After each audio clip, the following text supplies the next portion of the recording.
Hello ladies and gentlemen, and welcome to another wrestling review. Today we are looking at Money in the Bank 2018. I am your host, Mr. Alex Eden, and joining me is my co-host, my co-reviewer, Mr. Jamie Brownhill. Hello. Sweet. Alright, did you watch the kickoff show? No, I didn't realise that it was a really long pay-per-view that started early. Yeah, did it actually start early? Yeah, it started at 12. Nice. Well, midnight, yeah.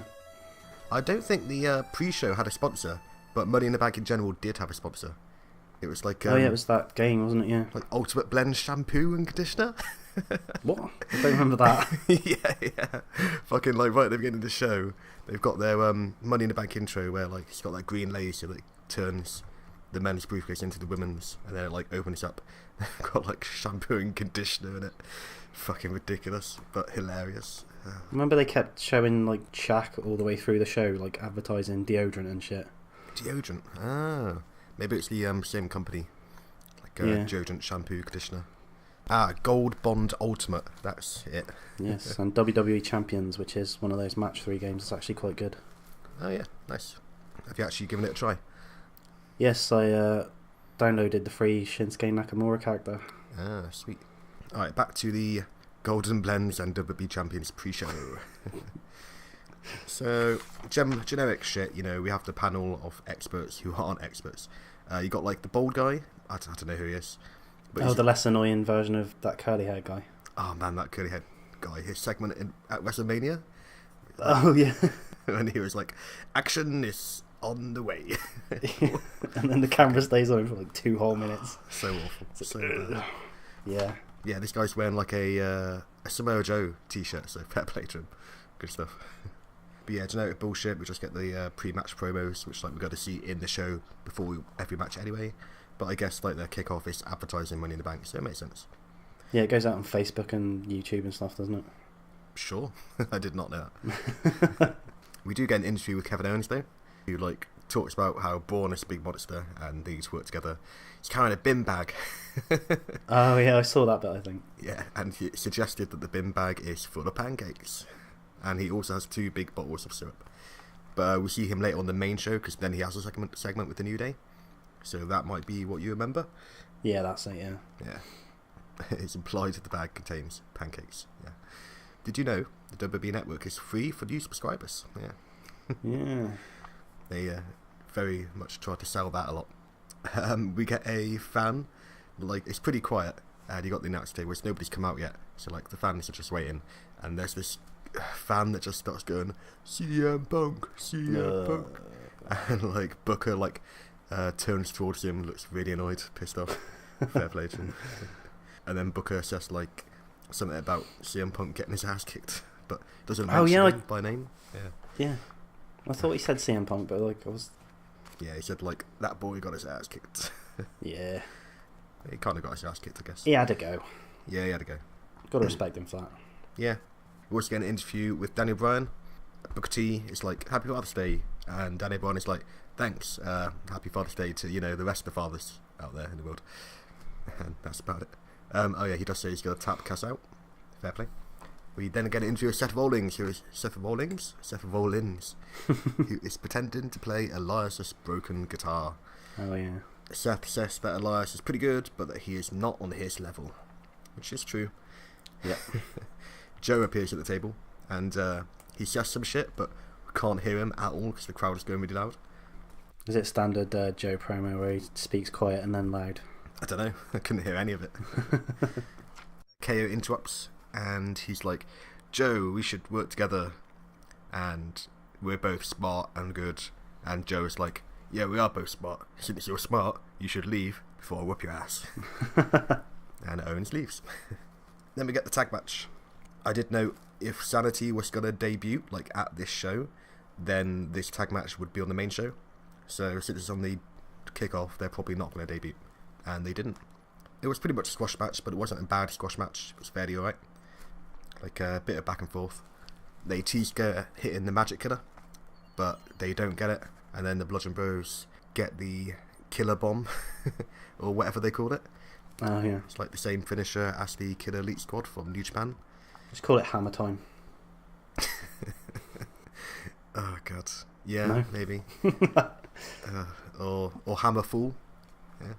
Yeah, that's pretty good. Yeah. Yeah, and it's a band. Yeah. And isn't it a place in the Elder Scrolls? Oh yeah, sure it is. Wait, that's Daggerfall, isn't it? Hammerfell, that's the one in the Elder Scrolls. Ah. Well, it could be like a reference to that and a reference to the band. The band is pretty cool. They're like kind of power metal-y. There's a song that goes, hearts on fire, hearts on fire. It's good. It's a great rendition, well done. Thanks, man. I mean, you haven't heard the original, so like, as far as you know, it could be perfect rendition. Yeah, I'm sure your version is uncanny. Okay, on to the main show. Oh, there's a bit like, I think it might have been after the first match where Kurt Angle was saying what a success the dual branded pay-per-views were. It's like, mate, did you watch the last one? Oh man, yeah, I did not like catch that. That's a shame. I did. That was the one where Cunt Corbin appears. Yeah. Right, on to the first match: Daniel Bryan versus Big Ass. A fairly good way to open the event, being Daniel Bryan's music, because that always gets the crowd going. Yep. So the build-up to this match has been Daniel Bryan came back after injury, and everyone loved it. Big Cass came back after injury, and nobody gave a shit. So Big Cass got really angry, started saying, "Daniel Bryan, you're small, but you're like more over than me. That shouldn't be a thing." And WWE love big guys, which they kind of do. And he started attacking Daniel Bryan. Fast forward to Backlash, Daniel Bryan taps out Big Cass with the yes lock, and Cass still isn't happy and does the same shtick for the next month leading up to this event. And now we have this match. Daniel Bryan targets the knee for most of the fight, like a dirty heel. Jesus. This is mainly a match about Daniel Bryan. Big Cass isn't in the match, he's just like playing the part of the opponent for Daniel Bryan to yeah. Like, Daniel Bryan is simply telling the story of he's against some big guy and he's trying to tap him out, and he's slowly making his way there. It's a better story than the one they've told so far. I'm big, you're short. Yeah, fucking hell. And Daniel Bryan's like, gonna tap you out. Yeah, Cass hasn't got the charisma to turn that shit into magic. I don't think anybody does. My God. No, it's a fair point, yeah. Like, I can't blame Cass for it, because he's obviously been given this, and it's shit. It's absolute shit. Hey Cass, you're big. Have a go at Daniel Bryan because he's short. Okay. Oh man, don't worry. You don't have to do it for long. We're gonna fire you afterwards. Jesus. I doubt they said that to him. He definitely knew, like, before the event, though. I think so, yeah, because his selling in the match was fucking shocking. What, bad? It was like comical. Yeah, yeah. But he also like did the whole let Daniel Bryan kick his ass and hit Daniel Bryan with his finisher, but Daniel Bryan kicked out his finisher. Mm. So he like gave him everything, but I guess he wasn't really in it. He didn't look like his heart was in it. Yeah, this match and their last match at Backlash, was it? Both kind of like a showcase, a pay-per-view showcase for Daniel Bryan to show off his new wrestling style, where, less crazy bumps and more of a submission specialist, which is a good thing. No diving headbutts, thank fuck he's taken that out. Yeah. Didn't do any suicide dives this match either, I don't think. Oh yeah, I thought there was a CM Punk chant, but it was actually Big Cass sucks, Big Cass sucks. Big Cass pulls out a torture rack, like the worst torture rack I've ever seen. Take some effort to do it worse than fucking Lex Luger. Yeah, I've got Lex Luger would be disappointed. It's like Cass is big and strong, and Daniel Bryan is one of the smallest main roster wrestlers. He should be able to easily do one. Fucking AJ Styles does an amazing torture rack on Cena in all of their matches. Yeah, he does. Freaking phenomenal. And he's like the same height as Daniel Bryan, and Cena is fucking big and heavy. Jesus. But nah, like you said though, I guess he wasn't into this match. Yeah, then hits Bryan with the big boot. Bryan kicks out with the big boot. Poor Cass. Daniel Bryan wins. I've actually written here, before I knew that Cass got fired, I've written, "Goodbye Cass, you're finished in WWE." Because he's hit Daniel Bryan with his finisher, Daniel Bryan is kicked out, and Big Cass has tapped out to both of Daniel Bryan's submission finishers. It's like, there's nothing left for you now, man. You're bottom of the card completely. Look forward to Large Colin appearing in the Impact Zone. Large Colin, can you imagine? Oh god, oversized ass. To be fair, I don't think Big Cass is that bad. Anyway, that match is over. Yeah. Next, after this match, we get a backstage segment of Kevin Owens bringing presents to the New Day. Fucking hilarious. They're like very suspicious at first, and he's like, "Hey, why are you being so hostile? I've got a giant bag full of pancakes." And they're like, "Awesome. Okay, Kevin, we can talk. Why don't you eat some pancakes with us?" And Kevin is like, No, I don't like pancakes. They're like, what? And he's like, hey, there's nothing against pancakes. Like, I don't like any breakfast food. I tried your cereal, it sucks. They get really angry at him and then he leaves. Did you notice Big E just caressing his face with a pancake in a really creepy way? I did not know. But just if you watch what they're doing while the other people are talking, the New Day do really weird stuff. It's so fucking funny. I love it. I love their weird stuff. Yeah. I didn't. Did you Yeah. You go first. The SmackDown before this where Miz brought down the briefcase and then opened it up and it was full of pancakes. Ah, yeah, that's hilarious. And he did that hilarious villain thing where he's like, New Day. That was funny. So, if you're watching this and you don't know why this segment has happened, essentially Kevin Owens is going around trying to make allies in the men's Money in the Bank ladder match because Braun Strowman is in that match, and he thinks that if they don't all team up against him, then Braun will kick all their asses and win. So next up, Sami Zayn versus Bobby Lashley. Yeah. At least the squash matches are early on the card and getting out of the way. Yeah, it was a very well structured pay-per-view. Yeah, it was. Fair play to them. People still love Sami. He's gets such a good pop when he comes out. Yeah.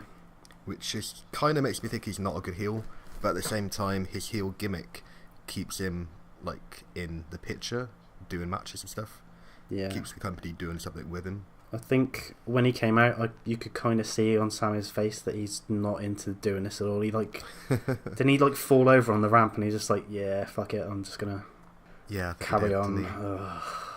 Yeah. Lashley comes out. Chicago do not like Bobby Lashley. Oh yeah. So we start the match. Sami tries the age-old tactic of getting outside the ring, luring Lashley out the ring, running back in the ring, and then attacking Lashley as he comes in. But Lashley is immune to it because Sami kicks him, Lashley just stands up and kicks his ass anyway. So there you go, he's immune to that heel tactic, that's a shame. A quick squash match. This match ended in, 6 minutes 45 or something?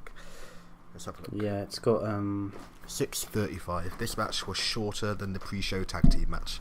Ridiculous. The description on Wikipedia has one sentence dedicated to it. Wow. Tells you all you need to know. Yeah.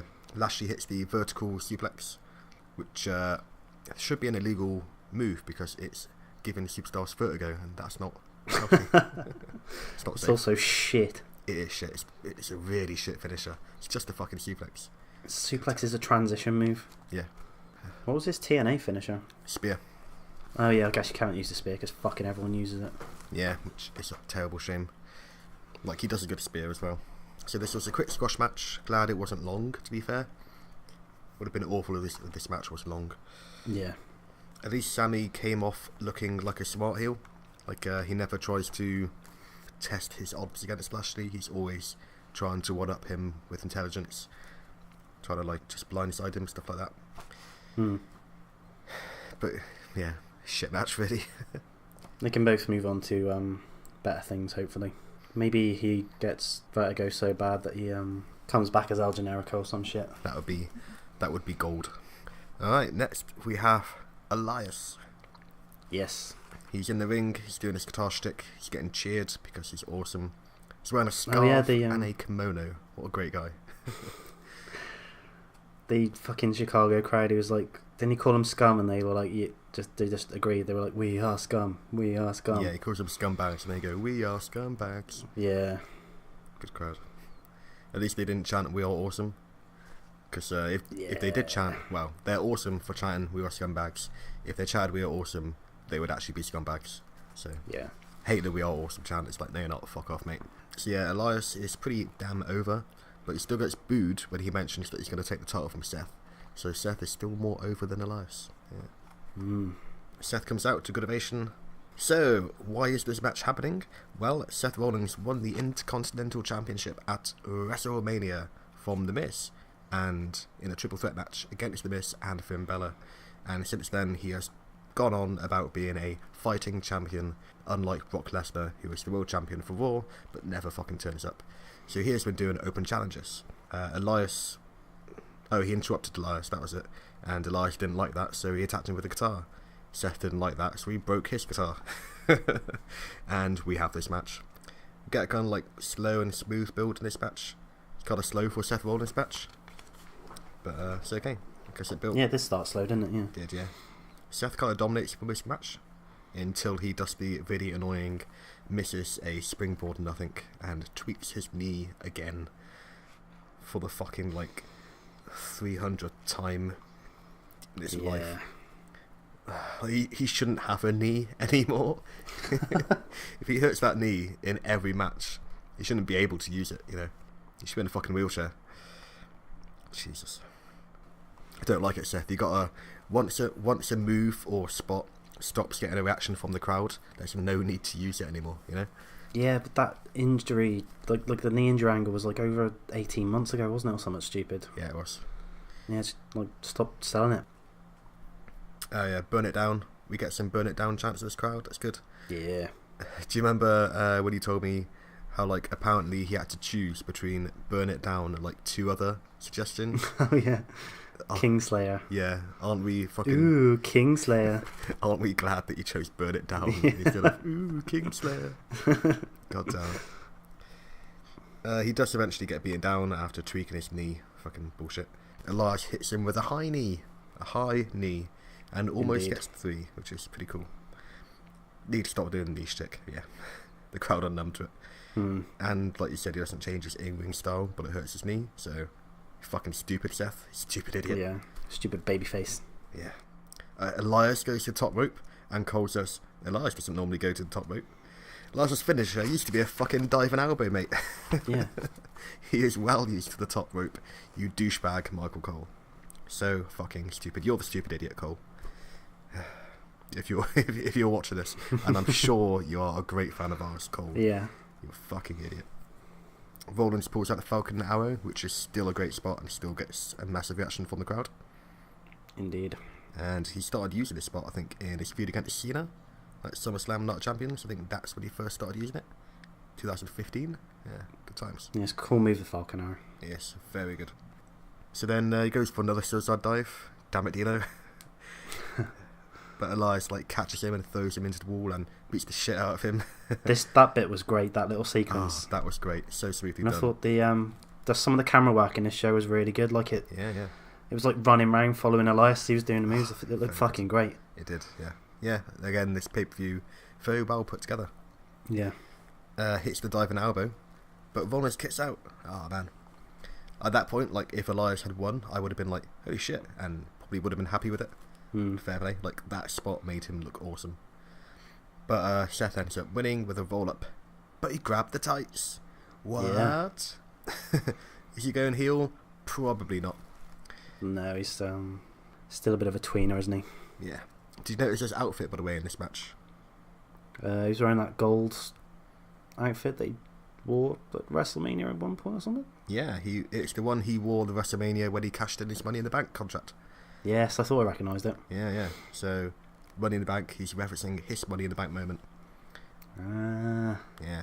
And I think the grabbing the tights to like win, I think rather than turning heel, I think he was referencing him being a heel back when he had the Money in the Bank briefcase. I think that's all it was. Little nuances. Yeah. But yeah, Seth is a perfect person to have a match against. Didn't you say like his match against Mojo Rawley, which was another Intercontinental Open Challenge match? Didn't you say that was actually pretty good? Yeah, he pulled a good match out of Mojo, who sucks. Yeah, and he had a good match against Jinder as well. That's a pretty good match.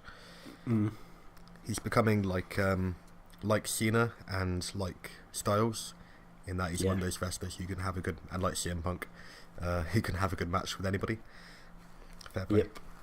I guess that means that's probably credit to his ability to put a match together. That's probably how they do it. Yeah. Although fucking, if I was wrestling Seth, and he's like, right, and then next I'll treat my knee, but no, stop there, Seth. Don't fucking tweak your knee again. You stupid idiot. Did you see the advert for Extreme Rules? Yes, it was really bad. Yeah, it was so awful. They're like, word to describe it, and they have Charlotte going like, bash. What? Yeah. It's fucking comic-eyes your Extreme pay-per-view, you fucking idiots. Yeah. You should, like, easy way to do it would have been to not have Charlotte going, crash. They'd been like, what's one word to describe it? Not sure. And then have them be like, dangerous, stuff like that. And then at the end have Jeff Hardy go extreme. Perfect. Yes. You have Jeff Hardy. You fucking easy. He's extreme. Get Jeff Hardy to go extreme. Jeff Hardy will probably have a match against Nakamura at Extreme Rules. I'll just show 30 seconds of people getting wailed by chairs and tables and shit. Yeah, that would work. That's well written, stupid idiot. Stupid idiot, WWE. You have Jeff Hardy. Just tell him to say extreme. You're done. That's what you need for the advert. Yep. Stupid idiot. Okay, on to the next match. The Women's Money in the Bank ladder match. I guess we don't really need to talk about the build up to this because it's as it is. It's a Money in the Bank match. They had qualifying matches. That's how they're in this match. Yeah, there was that one bit on Raw where they all stood on the ladders and it's really awkward and stupid. I really hate that segment. They did it with the men on Raw, they did it with the women on SmackDown. Just an awful segment. No, they did on Raw. They did the men and women in the same ring, didn't they? Oh shit, yeah, they did, didn't they? Yeah, and they were referencing the mixed match challenge and stuff. Ugh. Yeah. And Alexa was like, I know who's gonna win. My mixed match challenge partner, Braun Strowman. And he did a really fucking creepy smile. Oh yeah. She said that her and Braun Strowman were gonna win. Did they? Well, we'll find out. I suppose there are a few storylines going into this. Charlotte and Becky, best friends, but they're going to have to fight each other in this match. Charlotte obviously lost the title to Carmella because Carmella was the Money in the Bank holder.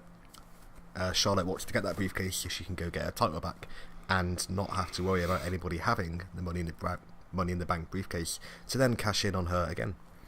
Other than that, I think everyone just wants to be champion again. Yeah. I suppose Alexa Bliss. Jesus. Let me take a drink of my drink and then start again.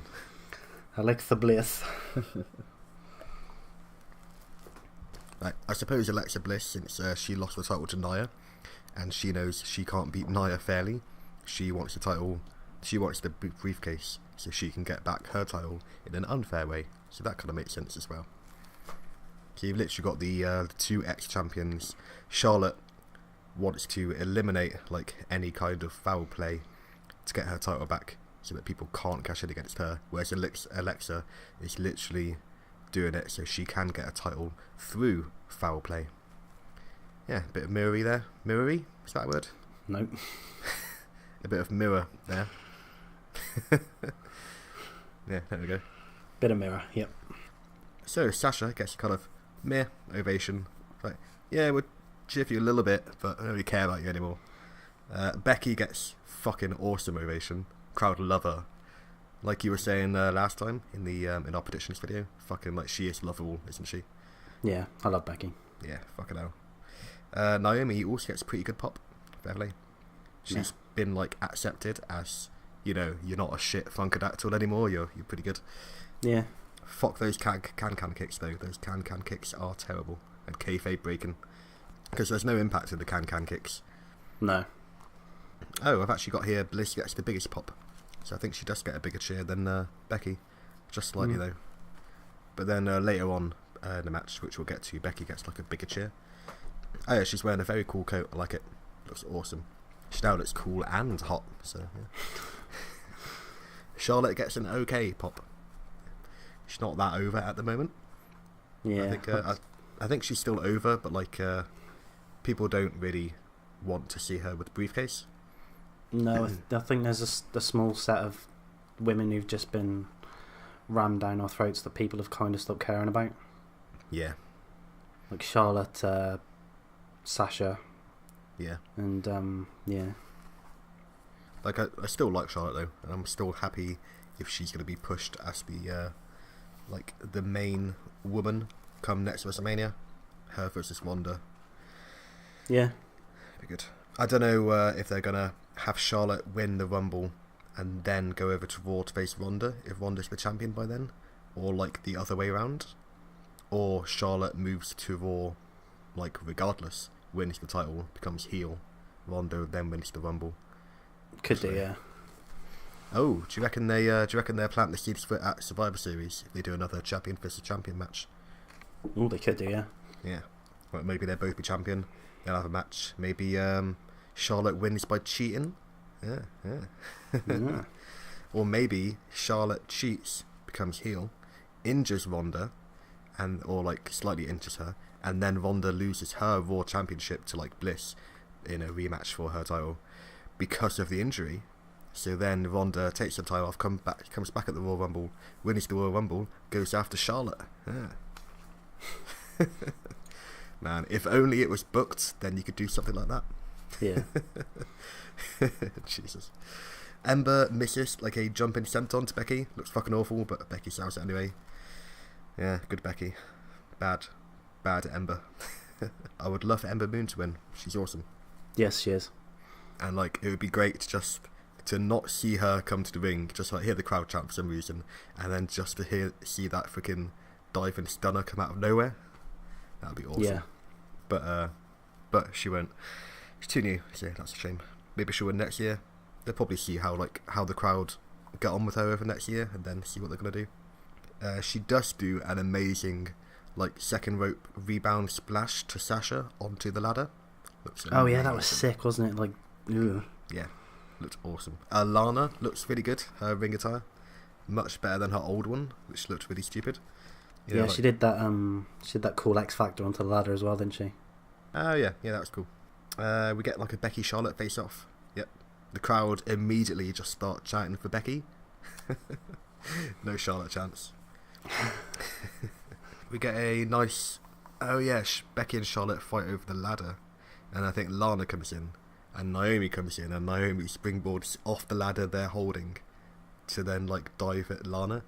Yeah, that was a cool little spot. Yeah, and then Becky and Charlotte go to hit Naomi with the ladder, and she kicks it into them. Good spot, very cool. Ember and Naomi then have a face-off. Sasha, there's a ladder in the corner. Sasha puts Ember and Lana on top of the ladder and does her knees, which is very cool. Oh yeah. Then Sasha goes for the briefcase and the crowd boo her. Oh man, fantastic. How far she's fallen, Jesus. Yeah. Turn her heel, goddamn. Yeah. We get a face-off between Sasha and Charlotte. Reference to older times. Charlotte and Sasha had a huge rivalry over the Women's Championship, or the Raw Women's Championship. I suppose it's not the Raw Women's Championship, is it? It's just the Women's Championship, because it's the original. SmackDown had to make a new one. Yeah. It's like the SmackDown World title is the WWE title. Michael Cole actually refers to it later on as the SmackDown World title. You fucking idiot. It's the WWE title, mate. Yeah, it's the World Heavyweight Championship. Goddamn. Yeah, for God's sake. So we get a spot where Becky goes for a briefcase, and massive pop. Biggest pop so far. Becky is clearly the favourite.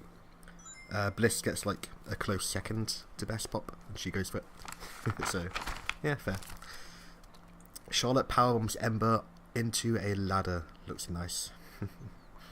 Oh yeah, when it looks like Lana might go up the ladder, she gets a nice novelty pop, but she shouldn't win. The crowd knows she shouldn't win, but they chant anyway. Yeah, she's another person who's gotten over despite having to not wrestle much. Yeah. Just through who she's married to. Yeah. She does a very cool ladder clash. And then she does the accolade onto Bliss. It's awesome. There's then an awkward spot where Naomi could get the briefcase, but she's not booked to win, so she has to stall for time until Becky's oh shit, I need to come and pull you off the ladder. There's a lot of that in this match. There's 2 spots where that happens. Oh man. I think there was a spot where Charlotte and someone else were doing their dizzy animation waiting for someone to jump off a ladder. Charlotte and Becky get to the top of the ladder, start fighting for the briefcase. It's good spot. We get the moment where we cycle through every participant. Somebody goes to briefcase, they get pulled off. They then go for briefcase, they get pulled off, throw that person out. Next person comes in. At this point I was Natalya hasn't been in yet. Is she going to win? Well, we'll get to that. Get a spear from Charlotte to Ember into the ladder. Looks awesome. Yeah, that was cool. So Ember has taken a powerbomb from Charlotte and a spear from Charlotte into a ladder. Poor girl. And then Becky comes in, like straight after, to Bexplex Charlotte. But the ladder's right behind her, and she like looks at it and then moves Charlotte away. And they awkwardly shuffle over, don't they? Yeah. And Bexplexes her not onto the ladder because they're friends. So she didn't want to hurt her friend. I thought that was quite a nice spot, actually. Because it was like, you know, she didn't want to suplex. She didn't want to hurt her friend, but she also wanted to win. It's like, holy shit. Becky is a good person. This is why she's so lovable and so over. And then Bliss wins. Kind of came out of nowhere. Jesus, that was not expected. Yeah, there was the one of the botches in the match was Becky waiting for ages when she clearly had the briefcase unhooked. That was it. That was when Becky Bexplexes Charlotte, then goes up the ladder. But Bliss isn't in yet. And she's like, I could get the ladder. I mean, I could get the briefcase, but pretend that I can't. Bliss comes, pulls her off. Yeah, that was a shame. Poor Becky. Really, really poor Becky. And poor us, the fans. Next was when we get the Cunt Corbin promo. We get freaking Kurt Angle and Paige reminiscing. And and Kurt Angle being like, hey, I'd love to have AJ Styles. And Paige being like, I bet you would. Joe was Angle was like reeling through all his old TNA mates, wasn't he? He was like, it's great to be here, I get to see Joe and Styles and like, it'd be great if I could have them on Raw. And she's like, you can't. Fuck off, mate. Yeah. I've job to Reigns. Yeah, fuck you, man. And then Cunt Corbin appears and he's like, we better win it. We better win both Money in the Bank ladder matches. And then Paige is like, hey, didn't you fail to cash in last year? Lol. and then Cunt Corbin, Constable Corbin, Cunt Corbin for short, walks away looking angry, and Kurt Angle laughs and goes, good one. And then we get Reigns versus Jinder. Lol.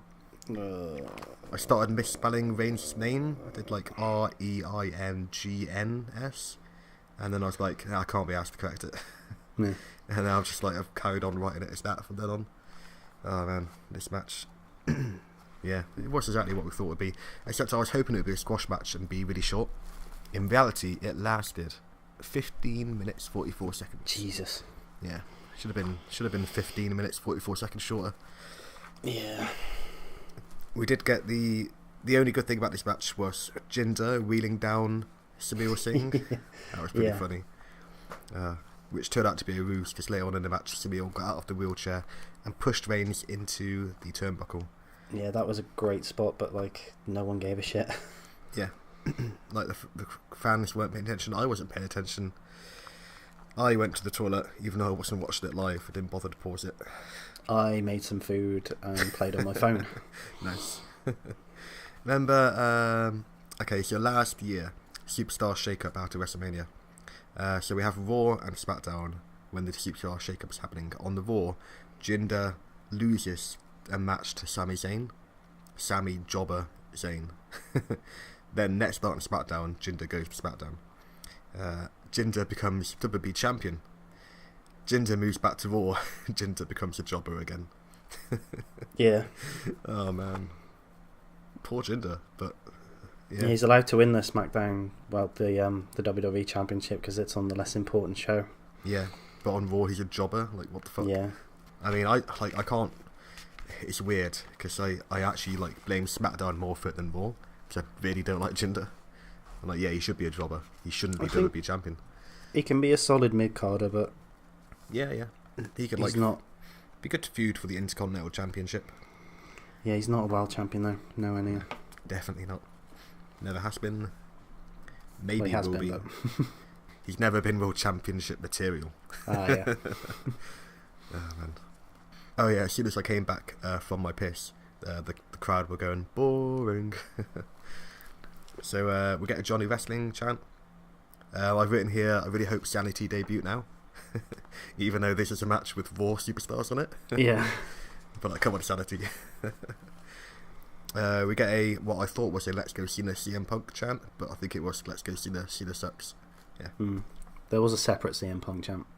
Oh yeah, Michael Cole says that at the greatest Royal Rumble, Reigns, for all intents and purposes, won the Universal title match against Lesnar.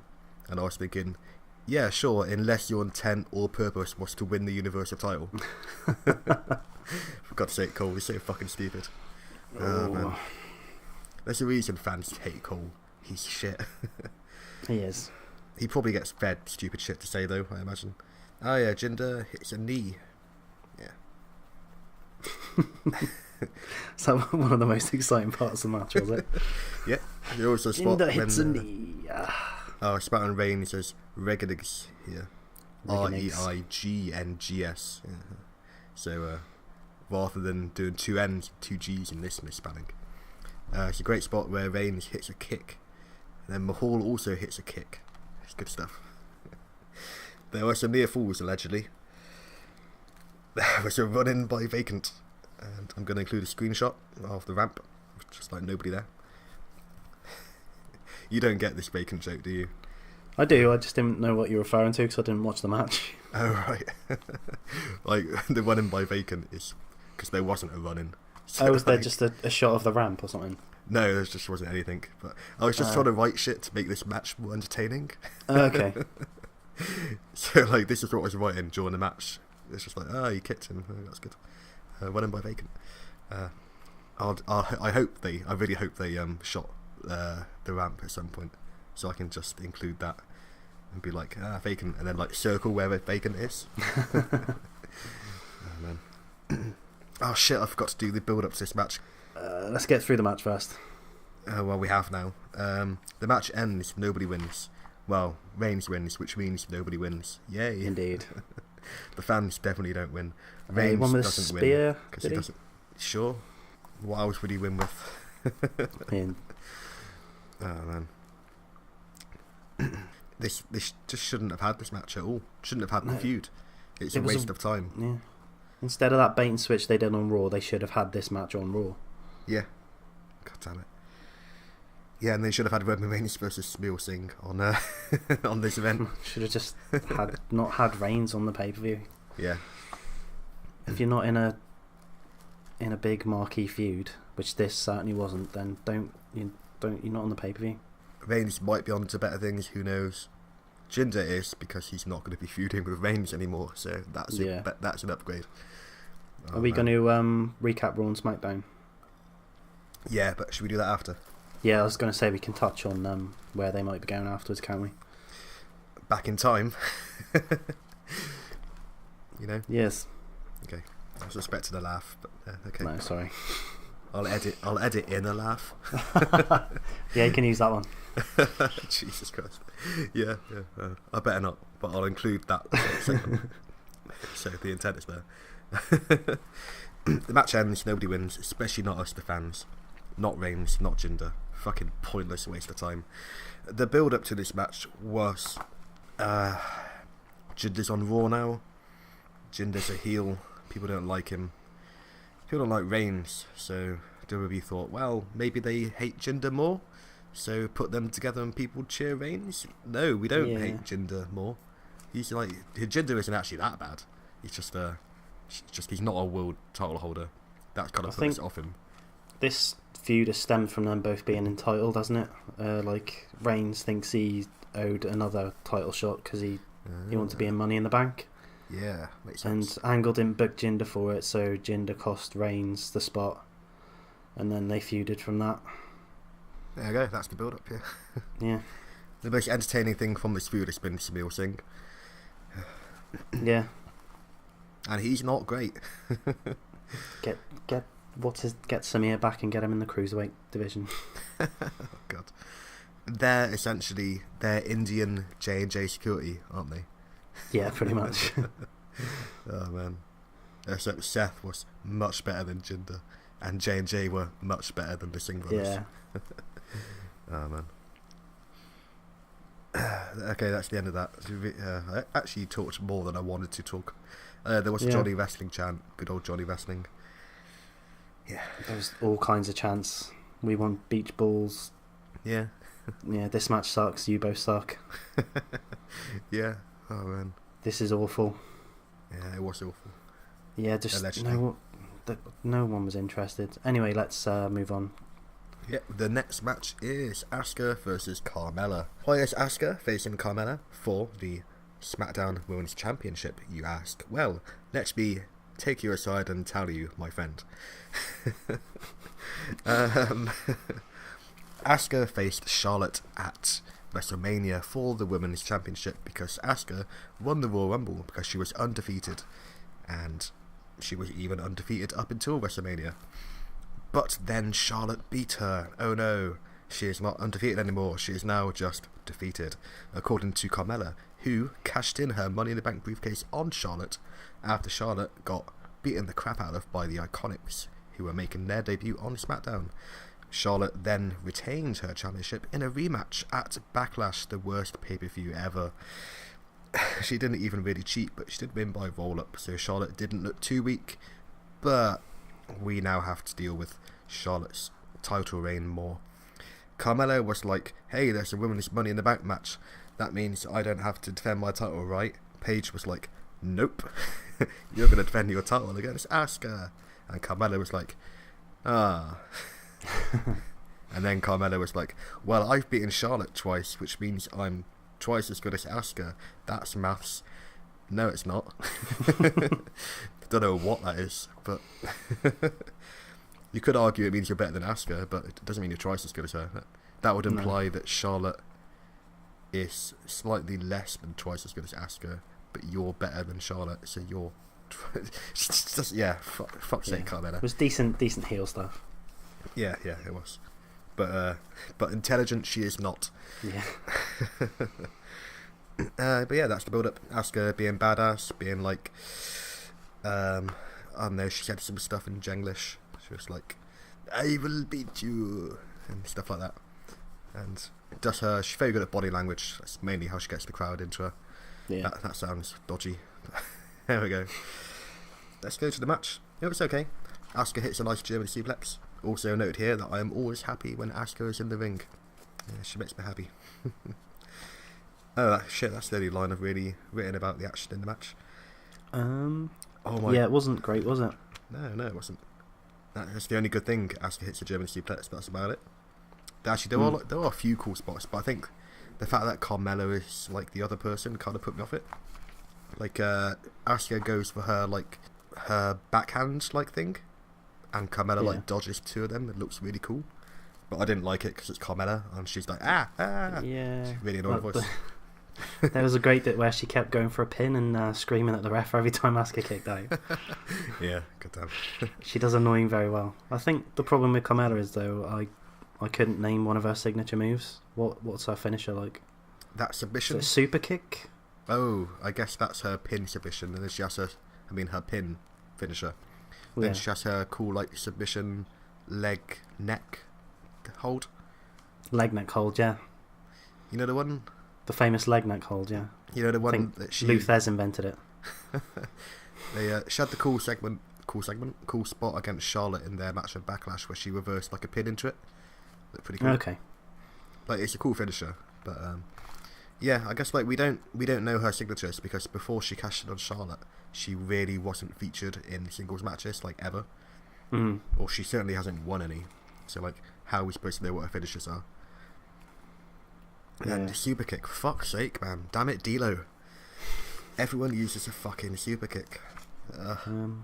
Should we move on to the biggest talking point of the match? Oh my god, it's another Asuka. Asuka seems to think, because she's dumb. They did a close-up on her face and she looked like a fucking moron. Yeah. And then like Carmella like goes to like take advantage, but then Asuka's like nope, and then kicks her ass. And then continues to look at the fake Asuka again. Yeah. That was weird. What's the point in that? And then the fake Asuka takes off her mask. No, his mask. It's James Ellsworth. Lol. Yeah, he does the worst wink ever. That was awesome. That wink.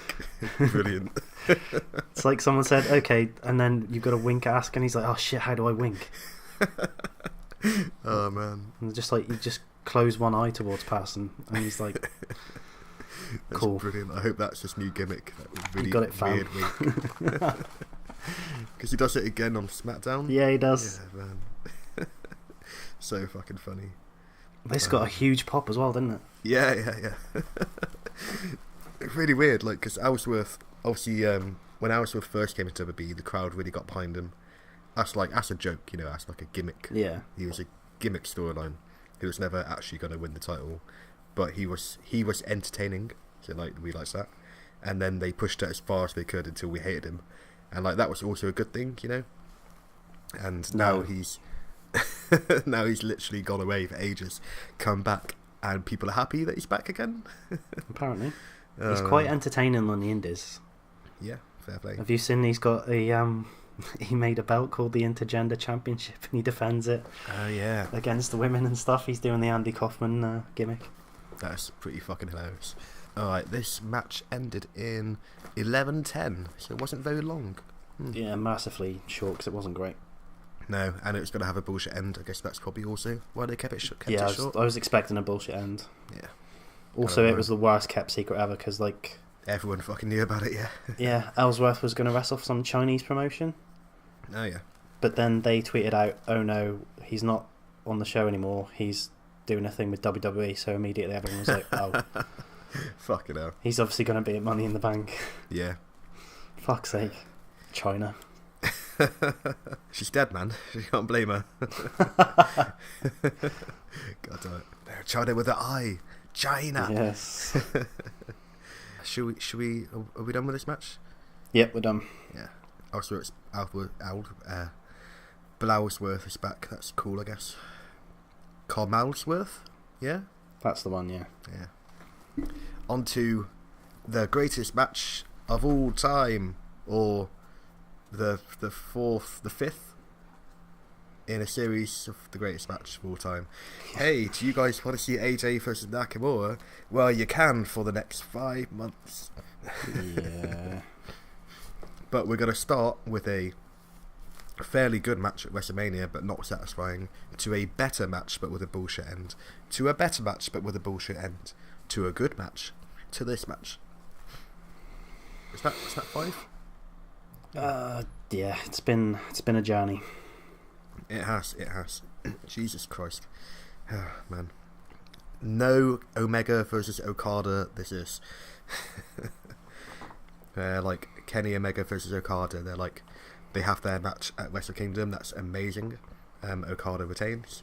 They have their rematch at Dominion, which is like half a year later, which is like SummerSlam to WrestleMania essentially, and that is another awesome match. And then they don't have a match until like the year after Dominion, and they have feuds in between. It's like, oh, these guys are amazing together, but they just need the one match, and then you guys can have their rematch like in a year. You know, they'd have their one match, that's the end of their feud. They do have another feud in a year. Yeah. No, they're like, these guys are going to feud for 4 months, and you're going to get 5 fucking matches out of them. Jesus Weekly Christ. TV, man. Yeah, so annoying. Yeah, the corner that they got booked into with Gargano versus Ciampa, that worked out well for the feud because it's lengthened it. It's made it feel a bit more heated and long lasting and stuff. But this is just two guys one guy getting hit in the dick every week for fucking 5 months. Yeah, such bullshit. I kind of see what they did though, because like AJ versus WrestleMania, which the feud AJ versus WrestleMania. Holy shit! I'd watch that match. I would buy that game. AJ versus Nakamura at WrestleMania was the end of their feud from the Royal Rumble. Well, kind of. That kind of feud started before the Royal Rumble. The whole idea that the fans wanted to see the best versus the best, AJ versus Nakamura. They wanted this match at WrestleMania, and we got it. And the feud from Royal Rumble up until WrestleMania was, AJ, you're the best, you're the champion. And AJ's like, I think Nakamura's the best. I need to prove to myself that I can beat him, because I lost to him in New Japan. And they had their best versus best match, and AJ won, proved he was the best. That feud ended, and then at WrestleMania, Nakamura turned into heel Nakamura, and that feud began. You know, the best AJ Styles versus heel Nakamura, and that was kind of a separate feud. But again, if they wanted to do it in a nice way, in a kind of New Japan way. They could have not had him turn heel at WrestleMania. That could have been the end of their feud, and then they could have had a rematch at like SummerSlam, and that would be heel Nakamura then. Yeah. Give like half time between it, you know, to go. Oh, they had an okay match at WrestleMania. Oh, but they're gonna have another match. Oh, that match was awesome. Fuck no. Oh. So yeah, the feud to this has been Nakamura low-blowed AJ Styles at WrestleMania after AJ beat him. Nakamura wasn't happy about that, I guess. Since then, Nakamura has been hitting AJ Styles in the balls. AJ started hitting Nakamura back in the balls. Now we have a last man standing match. That's pretty much the feud, right? Yeah. This all is the dick punches. Yeah. And why oh why wouldn't AJ Styles wear a cup ever? Yeah. AJ Styles, the best wrestler in the world, versus Nakamura, one of the best wrestlers in the world. Maybe. Yeah. The best body language in the world, for damn sure. Yeah, his, all his weird moves and stuff suit his heel persona really well. Yeah. Awesome. Because he's kind of like, his moveset was kind of like a heel, but in the amount that he beats the crap out of his opponent. But also he was a good guy, whereas now as a heel with a heel moveset is good. Like the whole kicking the opponent in the head and shit, that's a heel move. Yeah. Shall we recap the match? Yes. So, to start off with, their colour scheme. Beautiful. Red versus blue. Nakamura is wearing red, AJ Styles is wearing blue. In fact, Nakamura is wearing red and black. AJ Styles is wearing white and blue. Fucking perfect. You know how I love freaking when wrestlers like colour it properly, so they're opposing colours. Colour theory. Colour theory. Yeah, man. Nice and heavy hitting, but also quite slow start. So very slow pace, but they're hitting each other hard.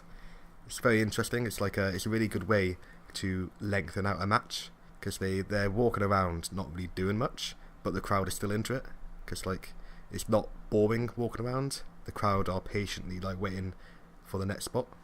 It's really good. Early on there was that awesome counter that everyone always does for the Phenomenal Forearm, where they kick the rope and AJ takes that sick bump. Yeah. Fuck, he's so good at doing that. He is. Fair play to him. Makes bumps look dangerous, but takes them safe. Yeah. And he was injured this time last year, maybe the year before. Yeah. But I think he worked through it. Like, he never took any time off. He's like rarely gone out on an injury for a long time. And like considering how old he is as well, he's like 41 now. Yeah. Actually, I think he might still be 40. I think he's 41 in July. That's weird that I know that. Yeah. But yeah, he's a very, very good at not getting injured. Good guy. And like you say, taking insane bumps, making them look insane. Nakamura goes for his top rope knee, jump off top rope, or second rope. I think it was second rope actually. But AJ drop kicks him out of the air. Looks very cool. Got a really awkward moment where AJ goes for the Pele kick, but like I think Nakamura thinks he's doing something else, and they both just kind of fall over. Yeah. Got a sad face next to that. We have that awesome moment where they're on the outside of the ring. Nakamura's got AJ on the announce table, and he like goes on the other announce table and like runs across the announce table so they can shatter him. It's like, did you see his cool little strut when he was taking all the tops of the tables off? I did not remember that. But I imagine it was very cool. It's really weird because like Kinshasa somebody on top of the table doesn't add any damage to it, but it looked really cool. It looked like Shinsuke took a sick bump as well after he did it. Like his spine caught the corner of the table. Oh, ouch! Poor guy. Painful. Yeah, Japanese people are made out of harder materials though. As we know from New Japan, the ridiculous shit they do. Yeah. Oh, God. Shinsuke put a table in the corner. Yeah. And just fucking... just threw him through it. Whale styles through it. They're fucking sick. Two of the best wrestlers in the world, and one of the best moves is just the least technical thing. Just to throw you through a table. Yeah. No. And I got another stupid idiot spot here. So Nakamura like undoes the turnbuckle, and then he goes to knee AJ, but AJ moves out of the way and he knees the exposed turnbuckle. You fucking idiot. Yep. And then now that he's got his hurt leg, AJ hits the calf crusher on him. There is no submission, but if you hurt his leg, it makes it harder for him to get up. So, intelligent AJ. Yeah. Not just phenomenal, he's smart as well. Yep. Well, he's kind of smart. He's not that smart. I mean, I think he's a flat earther. So yeah. Have you seen that segment with Daniel Bryan and him? Yeah. He's like, I don't think that there's something in it. No, there isn't. There really isn't, Styles. Man, you are a bit stupid, but you're awesome. So it's okay, I guess. Christian, isn't he? Yeah, fucking. Yeah, anyway, it's not good about that, eh? Slagging off the biggest religious denomination. Just making an enemy. Did you see the bit where Did you see the bit where Styles kind of hit Nakamura with the head in the head with a chair? Kind of. No, I don't think I did. Well, I probably did, but I haven't written it. There was like an awkward bit where Nakamura kind of turned into it, so AJ kind of hit him on the head / shoulder. I was like, ooh. I think I do remember that. I just didn't write it down. Yeah, so it's like they're doing head things now. I think that was like the first hit, wasn't it? Because then he goes to hit in the back. Yeah, I think I remember thinking, did he just hit him in the head? But then he hits in the back, and I'm like, oh no, he must not have. God damn it. But again, it'd be fine. Japanese people are made out of stronger things. And what's he going to do? Hit more English words out of Nakamura's head? Oh man, I love the whole me not speak English gimmick. Yeah. Fucking brilliant. Great heel gimmick. And the crowd appreciate it. Nakamura low blow Styles. And then they go for the 10 count. But Styles gets up before the 10 count, which means he's stronger than he was at Backlash. Yeah. Because obviously he stayed down for the 10 count. Yeah. We get a Kinshasa, but Styles still gets up. Then we get the fucking phenomenal Styles clash off the steps onto the floor outside the ring. Oof. Holy shit. If Nakamura didn't know how to take a Styles clash, he'd be dead. Yep. But man, that was awesome. Got one of the best bits of the match, didn't we, where Nakamura gets up and does that, come on! Come on! Yep. And then gets the fucking biggest dick kick ever. Yeah. AJ's like, alright, kicks him in the dick. Yep. Good shit. And then Nakamura gets up, which means he is stronger than he was at Backlash. He has the strongest dick. He has the strongest dick. Man. I do like the booking where it's like, we're going to do a similar spot to before, but we're going to get up this time, which means, there's progress. We have gotten better. Our balls have gotten harder. Yeah. Jesus. Or, we've been kicked so much they've gone numb. Yeah. Oh, man. Joke's on you. I got my balls surgically removed. God damn it. And then we go into the end game, which makes me very sad.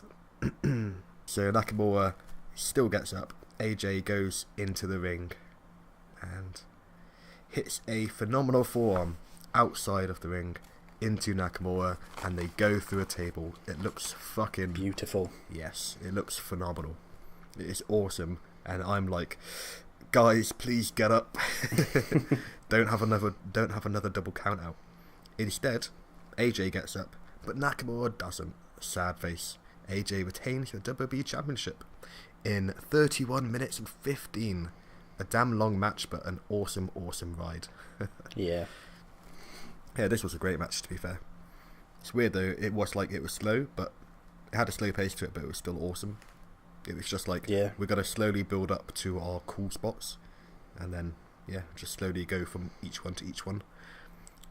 Good stuff. Yeah, this was, this is why the pay-per-view was so well structured. This was like the beginning of the crescendo, wasn't it? Yeah, definitely. Yeah, like the next two matches are also big matches and pretty good matches as well. And this this was positioned in the kind of like, this match will probably steal the show. Yeah, and it went on fucking after Roman Reigns this time. Yeah, thank fuck for that, man. Ugh. Hold on, 31:15. No, it's not quite double the time of Roman Reigns' match, but it's almost double the time. Yeah. Very close to it. So yeah, AJ Styles wins this feud, wins his balls back, wins the dick-kicking competition that's been going on for months.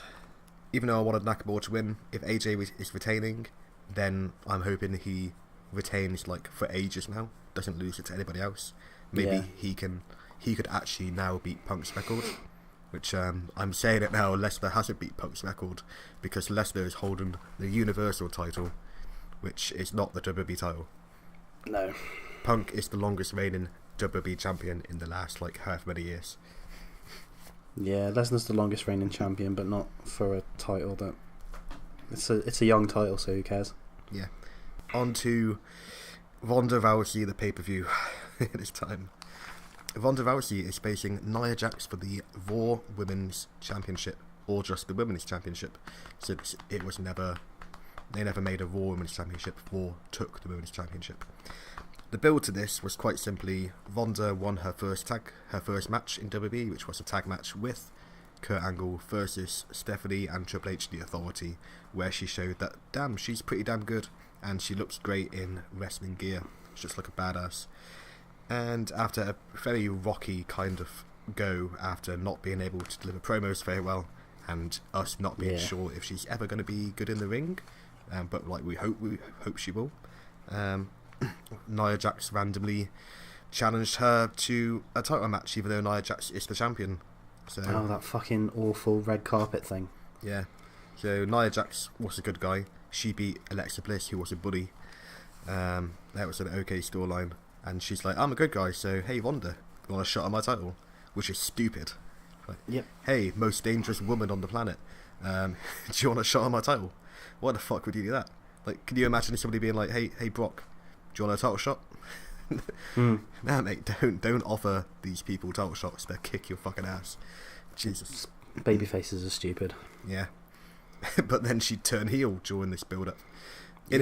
Inexplicably, in the build-up to this, Nia Jax became the bully a mere, 2 weeks after beating the bully Alexa Bliss. She took a random jobber and said, hey, try and put an armbar on me, because that's what Ronda Rousey is famous for. And they went, hey Ronda, look at this, armbar. And then powerbombed her, and then was like, armbar. Oh man. So the bill for this fight is that Ronda Rousey isn't used to wrestling, which she's not, and certain things are allowed in wrestling that aren't allowed in UFC, like headbutts, hair pulling. Wait, no, that's not allowed, according to Nia is. Yeah. I can't remember what else. I think that's about it. Oh, and also Nia's bigger than you, so she might powerbomb you and shit, and if she lands on you, you might die. How are you going to deal with that? There's no weight deficiency in WWE. No, wait, there are. There's 205 Live. Yeah. Just the idea that a lifelong wrestling fan, Ronda Rousey, doesn't know the difference between wrestling and MMA is ridiculous. Yeah, like she hasn't wrestled, but she's seen wrestling. Yeah, she's a lifelong wrestling fan, and she was in the UFC, so she definitely knows MMA rules, and she definitely knows wrestling rules. Yeah, she's trained in wrestling. Yeah. Did you know headbutts are allowed in wrestling? Yeah, of course I fucking did. Yeah. Fans know the rules better than the wrestlers. The build to her WrestleMania match was that she was training with one of the best women's wrestlers. Yeah. Wait, no, that was to this match. Her build to WrestleMania was she was training with Kurt Angle. No, she's training with Natalya, wasn't she? Because they're best friends, remember? Yeah, that only started after WrestleMania, right? Nah. I think so. I think the build to WrestleMania, she was training with Kurt Angle. Oh, yeah, maybe. And then after WrestleMania, she and Natty became best friends. So she was first training with one of the best wrestlers, if not the greatest of all time, Kurt Angle. Then one of the best female wrestlers. Probably not the greatest of all time, Natalya. Yeah. Really weird. Obviously, Alexa Bliss won the women's Money in the Bank. We thought it was going to be Natalya. We thought Natalya was going to go heel on Ronda, but didn't. No. Nope. Really weird. Expecting the whole, I betrayed you, Ronda, I'm so sorry. Sorry I didn't do it earlier. Bliss has done that twice now. Fucking great stuff. Yeah. Fucking Carmella did it on SmackDown as well. Oh yeah, I didn't make that. I I know what you got to say, Carmella, so fuck off. Yeah, we'll get to that. So, should we get into the match?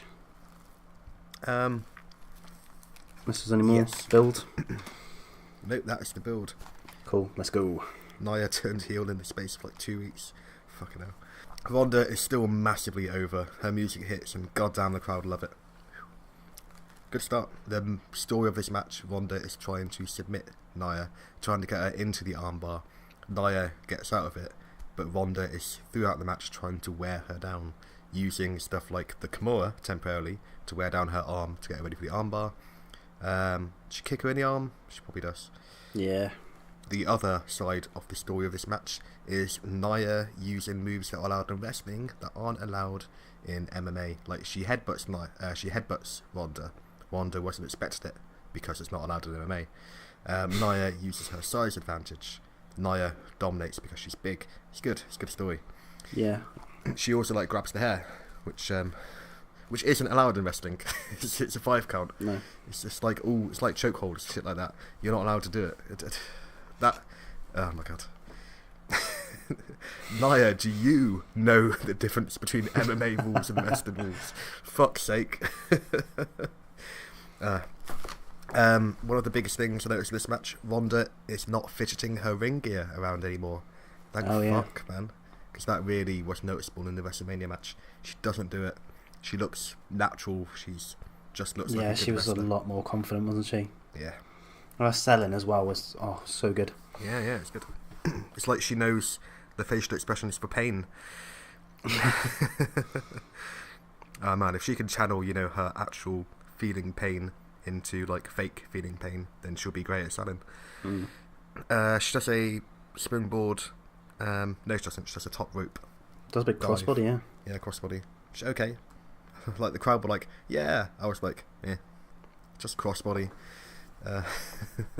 But I guess if like Ronda's gimmick as a wrestler going into this is very much, she's a mat-based wrestler, she's a brawler, she doesn't do top rope stuff, then every now and again when she does like a top rope crossbody, this will continue to have impact. It's equivalent to Kurt Angle's moonsault.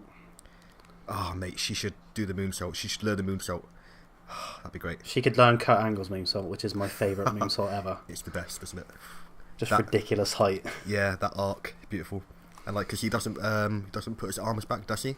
He has them out at the sides. It's fucking great. Looks beautiful. It's the best moonsault ever. Sorry, Christopher Daniels. Yeah. Or is this BME, the best moonsault ever? Yeah, BME. Good stuff. At one point, Ronda does. Oh, yeah. Oh, yeah, Ronda does that fucking wicked judo throw. Oh yeah, fucking hell. Just hoists Nia over. Yeah. It's amazing. I watched it thinking, Ronda, don't like break your fucking spine or hip doing this, Jesus. Because damn, Nia is big. It did look badass though. The crowd appreciated it. Awesome. Man, then she does her spot, which she's gonna do forever, and it's gonna always be awesome. When she's in the corner and she like pretty much just like hulks up. Yeah. And like suddenly looks like she's going to kill you. She just starts beating her fists together and shit. So yeah, it's just fucking awesome. She does a high knee. Then we get the judo throw. A beautiful high knee, then a judo throw. Good stuff. Oh yeah, the high knee got a good pop as well. She keeps going for the armbar, and then eventually she does her spot with Stephanie from WrestleMania, where she gets the armbar on Stephanie, like in this case Nia Jax, obviously resisting it, but she slowly pulls it apart. Yeah, it's a cool looking spot. Yes, it's good, very much like it. But then, holy shit, it's Alexa Bliss who won the Money in the Bank briefcase match. Oh my god. She smacks freaking Ronda over the head, over the back. She smacks her quite a few times actually, and then she smacks freaking Nia quite a few times. So Ronda has won this match by disqualification. Yep, shenanigans. Yeah, and then Bliss cashes in, gets the DDT on Nia, and Bliss is your new women's champion. For the third time. Yeah, it was pretty cool. It's a cool moment. It was shocking and awesome, but in reality, really poor booking. Like, you could have drawn out Alexa Bliss as your briefcase holder, and she would have been great with it because she's a great heel. Fucking stupid, man. I think Brian Zane, Wrestling with Regret guy, shit on this. On Alexa winning the title again. Like, he compared her to Triple H during his reign of terror when he had the championship for ages and nobody else got over. Yeah, it's really weird booking. Like, she's really good, but doesn't need to be champion again. No. And there's now no interest in the women's Money in the Bank briefcase because it's been used up. Yep. Could have kept that going for like half a year. Yeah, I'm not a fan of same night cash-ins. No. They're shocking, but like then you've wasted that suspense of maybe someone's going to cash in. Yeah. It's pretty annoying. Like, she could have cashed in any time and it would have been better. Like, even if it was a month later, like, I would have booked it. I would have had Ronda win the title, because the crowd were into it. I guess WWE weren't sure if they thought maybe if Ronda won it, the crowd would have shouted it. Yeah. I think the crowd, like, considering how behind Ronda they were, I think they would have loved it if she won. I would have had Ronda win the title, and then at their rematch next month at Extreme Rules, then have maybe Bliss cash in. Yeah. I think the only bright side is Nia hasn't got the title anymore. She's not a good champion. No. She was a terrible babyface, so they got rid of that fucking immediately, didn't they? Yeah, she's a terrible babyface, and she's not a good heel simply because she can't deliver promos. And that one promo ages back where it was just like her, like, repeating the words of a song, pretty much. Oh, yeah. She was like, "I'm not like most girls." Jesus Christ. I take what I want. Those are the words of your song, Nia. Fucking hell. Oh man, terrible promo she is. Oh yeah, Bliss, she gets the DDT and the Twisted Bliss. That's pretty cool. Wins the title. I haven't seen the Twisted Bliss in a while, I feel like. There's like a recap halfway through this pay-per-view, wasn't there? What's there? Like, yeah. Like, the pay-per-view events are becoming a lot more like TV, which I'm not keen on. Yeah, really hate recaps. Yeah. I fucking watched it. I watched it. Yeah. I and wouldn't if not, be here if I wasn't. It's on the network. I can go and fucking watch it. Yeah. At any point. I can actually rewind it now. Yeah. Fuck's sake, so annoying. Oh man. Okay, next is... It is time for your men's Money in the Bank ladder match. Wait a minute. Where is the Deleters of Worlds versus the B Team? That should be the main event. Weren't they meant to be on this show? Pretty sure they were. But they're not. That's weird. Yeah. Very strange. Vince hates tag teams. Yeah, but apparently, like, he's been liking Matt Hardy's thing that he's been doing. Not enough to put him on fucking pay-per-view, though. Yeah, really weird. So, what's the build-up to the men's Money in the Bank ladder match, you say? Well, there are 3 superstars from Raw. No, there are 4 superstars from Raw. 4 superstars from SmackDown. Obviously, all of them want the briefcase. Raw desperately needs it because Brock Lesnar is a terrible champion. Barely ever fucking shows up. So, we need that title away from Brock. SmackDown, don't really need it, but it would be great if they had it because they are the better show and they have the better superstars, like The Miz, who would be the best Money in the Bank briefcase holder. Yeah. The storyline on the Raw side is everyone needing to gang up on Strowman. Yeah. And on the SmackDown side, it's the intrigue of which New Day member is going to be in the match. Yeah. Which it turned out to be Kofi. Alright. Yes. I've got here, Kofi is in the Money in the Bank match. Why?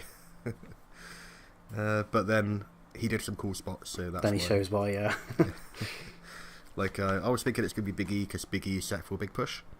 Yeah. And I was also thinking, could it be Xavier because he's like the most talented member of the New Day? Yeah. So there are a fair few cool spots in this match. Everybody does team up on Braun and they bury him in ladders. It's great. Yep. And then while they're doing this, The Miz climbs the ladder to get the briefcase. Oh, so good. I got such a laugh out of that. Fantastic. It's like perfect storytelling. And then I think Joe noticed this and he bounced it down to the ring. Oh, man. That's where you see how quick Joe is. Yeah. So everyone's in the ring. Braun is buried by ladders. Samoa Joe stops The Miz from getting the briefcase, which is a shame. Yes. That would have been amazing if he won. Just like climbs it, gets it. Won, guys. Lol. Dumbasses. That'd be so funny. Oh, man. So Finn gets put onto the announce table and KO climbs the ladder to go do a frog splash on him. But nope, he gets distracted by Rusev. I think Rusev goes for the briefcase. So he's like, damn it. And he goes into the ring. And then we don't get a frog splash from KO to Finn from a ladder through an announce table, which is a shame. we get a moment where like Kofi dives to the outside, and where like everybody's gathered. And he goes to dive onto them, but they catch him. But then Finn dives onto them and they fall down. That was cool. That was very cool. And then Finn is now the last man standing. Yes, he goes to get a ladder, wakes up Strowman, and they do that cool thing where Finn's walking away with the ladder. Yeah. And then he just like stops, like what? He's like, oh, and then he turns around. The realization of what he's done, the mistake he's made. So funny, so awesome. And is that the bit where Strowman runs through a ladder? Or is that later on? That's later on. Yeah. God damn, there was a lot of spots in this match. This match was pretty damn great.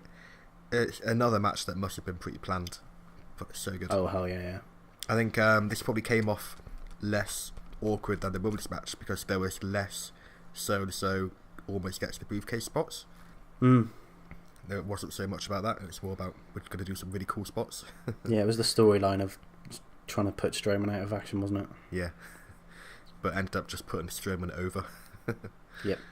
So Braun makes his way back to the ring, but they start teaming up him. Joe, okay, so Strowman comes down, hits somebody, probably Bobby Roode, I don't know, and then again, good camera work, literally out of nowhere, Joe just suicide dives through the ropes, hits Braun in the face, and looks fucking awesome. Yeah. Man, and then we get a team up on Braun, and then we get the moment where they take Braun up the ramp again, put him onto a table. KO climbs up that ladder. KO has huge ladder. Yeah, huge ladder. KO is thanks to Braun, Owens has gotten over his fear of heights. Yeah. Because he goes all the way back to Hell in a Cell, doesn't it? He was going to jump off onto Shane, through the table. He's going to jump off the cell, and he's like, "No, I can't do it. No, I can't do it." And then he's been teasing it since then, when there's been a cool moment where he could have jumped on the ladder, but he didn't do it. But then he was like, "Oh, it's the only way I could put Braun out of it," and he actually did it to Braun on one of the Raws leading up to this, I think. Yeah, he did that big frog splash through the table, didn't he? Yeah. It's really weird. We've got that spot of Raw, but we don't get it here. Yeah. So we get teased that spot, but Braun wakes up, beats Joe off. As it were. Yeah. And Finn or Bobby or whoever else is there, placeholder superstar number 3. And then he climbs the ladder and then throws Kevin through the table. Oh no, throws it through a different table, but it looks awesome. Oh, man. Yeah, it was sick. Yeah, poor Kevin Owens. Jesus Christ. Owens continues his tradition of taking ridiculous bumps in ladder matches. Yeah. Next is when we get the awesome spot where somebody and somebody are holding a ladder down by the ring, and Braun just runs through the ladder. Yeah. This is another example of the great camera work where it just followed Braun down the ramp as he was running. Yeah, man. That's Somebody fucking quality, yeah. Give that cameraman a can of Coke. So good. I got here, amazing. We need more of this kind of stuff. So good. And then we have Rusev in the ring. We get a Rusev Day chant. Is it Rusev Day today? We get a double accolade. Holy shit. Then we get a triple accolade. Yes, we do. But then he gets grabbed by Joe into the coquina clutch. And then I love the big dirty smile on Rusev's face whenever he's about to do a good spot or something. You just see that big shit eating grin of his, and he's I love Rusev. He's so good. He is so good. It's like a child's grin. Yeah. But yeah, he refers to the coquina clutch, and they tease him a win. Is it Rusev Day? Yes, but he won't win. The Mist stops him from grabbing the briefcase. And then Finn Balor kills Bobby Roode. Oh yeah, sure. Finn hits the coup de grace off the ladder onto Bobby Roode. Holy shit, Bobby Roode is dead. And then Braun clears house. And then Braun wins. Holy shit. Man, that was a waste of a briefcase. But it at least means that Brock's days are actually numbered. The next time Brock shows up, he might lose. Can't come soon enough, to be honest. When is he going to show up? When was the last time we saw him? The guy? Greatest Royal Rumble, yeah. Yeah. When was the last time we saw him on Raw? Before WrestleMania? Yeah. Jesus Christ. So, all in all, it was a pretty good pay-per-view, to be fair. Yep, the Money in the Bank ladder match was a good car crash stuff, as it usually is. Yeah, it was a good match. And Braun won, which isn't a bad thing, but there are better people that could have won. So it's still good that he won. Like, a good guy that we love won, but it's kind of like he doesn't need it. You could just book him in a match with Brock, have him beat Brock. That's believable. He's already like the briefcase is there to elevate superstars, but Braun is already at the top. Yeah. When you get fucking any of our predictions right, like I think we predicted that if Bryan does face Cass, Bryan will win. I know you said that Cass will win. Oh yeah, shit. Instead, Cass lost and then got fired. Jesus Christ. Alright, what else? I think we both thought Asuka would win, but we didn't know about Ellsworth coming back. So we lost that. We predicted Lashley would win, he did. Yeah. So, what else we got? We predicted Ronda wouldn't win from bullshit, but we also predicted Natalya would win the briefcase, which she didn't. Yeah. Also predicted Miss would win the briefcase. Yeah, like pretty much all of our predictions were wrong. So yeah, as a whole, like you saying about the camera work and stuff being on ball this game, this pay-per-view very much went up in quality, like in quite a few ways. Yeah, it was a considerable step up from Backlash, wasn't it? Yeah, like the cameramen were freaking great in this. The structure of it was really well done. All the matches were in their perfect place. Apart from maybe the pre-show match that could have been on the main show easily, the tag match, and no deleted wills. But I guess there were 11 matches in whole if you count the pre-show match. Oh wait, that also includes Alexa Bliss's cash-in. Well, yeah, technically it's a match. 35 seconds, by the way, the cash-in. Lol. So like we didn't get the results that we wanted, but they were okay results.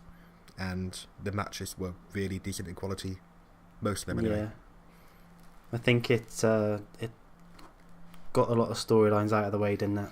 It did, yeah. Like it was the culmination of a lot of stuff, so yeah, people can move on to other things now. Alright, everybody, thank you for watching. This has been our Money in the Bank review. Hopefully it has entertained you as much as it has entertained us. Were you entertained, Jamie, by us doing this review? Yeah, I was. I'll just probably have more fun recapping it than I did watching them. Yeah. Although don't get me wrong, Money in the Bank was a great pay-per-view. It was great, yeah. It's a bit long. I'm happy I didn't watch it live. I was happy to like pause it every now and again and take a break. Fucking hell. Take a Kit Kat. But then I did have to, well, I say I have to. I didn't have to watch the pre-show, but I did watch a bit of the pre-show. I did skip through it though to get the good bits. It wasn't too bad. So, yeah. Thanks for watching. Yeah. Listening. Yes, thank you for listening /watching/listening. If you want to see more of our reviews and keep up to date, please subscribe and check out our other content. Thank you, ladies and gentlemen. Goodbye. Goodbye. Goodbye. Fucking hell.